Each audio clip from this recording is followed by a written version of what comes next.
नमस्कार। 1 फरवरी 2025 को देश का बजट पेश हुआ।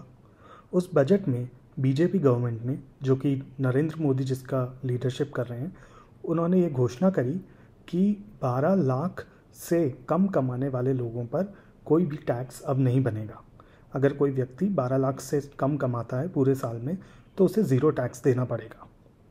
और 2 फरवरी 2025 को दिल्ली की एक इलेक्शन रैली में नरेंद्र मोदी जी ने इस बात का कंपैरिजन नेहरू जी के टाइम और इंदिरा जी के टाइम से किया।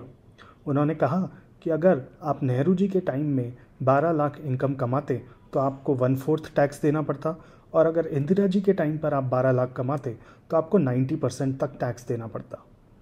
हम इस वीडियो में ये एनालाइज करने की कोशिश करेंगे कि उनका ये कहना ठीक था या नहीं। अब हम ये कैसे जज करें कि उनका कुछ कहना ठीक था या नहीं? तो देखिए, नरेंद्र मोदी देश के प्रधानमंत्री हैं। हमने उन्हें चुनकर भेजा है, हमने उन्हें एक जिम्मेदारी दी है इतना बड़ा देश चलाने को, उन्हें इतनी सारी पावर दी है, उनके ऊपर हमारे देश का टैक्स का करोड़ों रुपए रोज़ का खर्च होता है।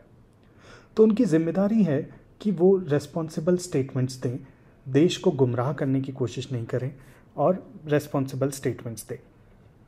तो अब ये बात जज करने की कोशिश करते हैं कि उन्होंने जो बात बोली, क्या ये एक जिम्मेदाराना बात है?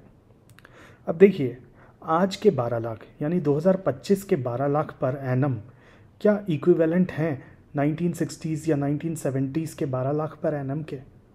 ये बात तो कम जचती है, क्योंकि पैसे की कीमत चेंज होती है, इन्फ्लेशन बढ़ता है, कॉस्ट ऑफ लिविंग चेंज होती है।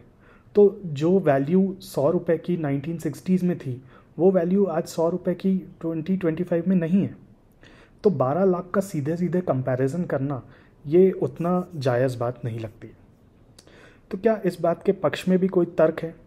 हाँ, इसके पक्ष में ये तर्क हो सकता है कि अगर हम एक्चुअली 12 लाख का इक्विवेलेंट निकालने जाएं 1960s के या 1970s के, तो हो सकता है कि उस अमाउंट पर टैक्स आज के मुकाबले ज़्यादा हो, जो कि शायद मोदी जी के कहने की इंटेंशन हो। पर ये निकालना बहुत ही कॉम्प्लेक्स होगा, क्योंकि इन्फ्लेशन बहुत कॉम्प्लेक्स तरीके से चेंज होता है, कॉस्ट ऑफ लिविंग बहुत कॉम्प्लेक्स तरीके से चेंज होती है। तो ये बहुत ही कॉम्प्लेक्स मैथमेटिकल एक्सरसाइज होगी। तो इसलिए, और क्लियरली मोदी जी ने ये कैलकुलेशन करके तो नहीं बोला है, उन्होंने तो डायरेक्ट कंपैरिजन किया। तो ओवरऑल इससे हम क्या बात सीखते हैं? इससे हम ये बात सीखते हैं कि हम कहीं पर भी कुछ भी सुने, कुछ भी पढ़ें, कि किसी भी पॉलिटिशियन का स्टेटमेंट सुने, कुछ व्हाट्सएप पर आए वो देखें, कुछ इंस्टाग्राम पे हम देखें, तो उसको एकदम तुरंत यकीन नहीं कर लें। हर चीज़ का कॉन्टेक्स्ट होता है, हर चीज़ का संदर्भ होता है। हम उस बात को कॉन्टेक्स्ट में, संदर्भ में समझने की कोशिश करें और फिर अपनी ओपिनियन या राय बनाएं। और दूसरा, हम अपने पॉलिटिशियंस को ये एंकरेज करें, जिनको भी हम चुनकर भेजते हैं, हम उन्हें ये एंकरेज करें कि वो रेस्पॉन्सिबल बात बोलें। अगर कोई इररेस्पॉन्सिबल बात बोलते हैं तो हम उसको एकदम फेस वैल्यू पे नहीं लें, या उन्हें क्रिटिसाइज़ करें, या उन्हें बोलें, एंकरेज करें कि नहीं, वो आगे से रेस्पॉन्सिबल बात ही बोलें। Thank you.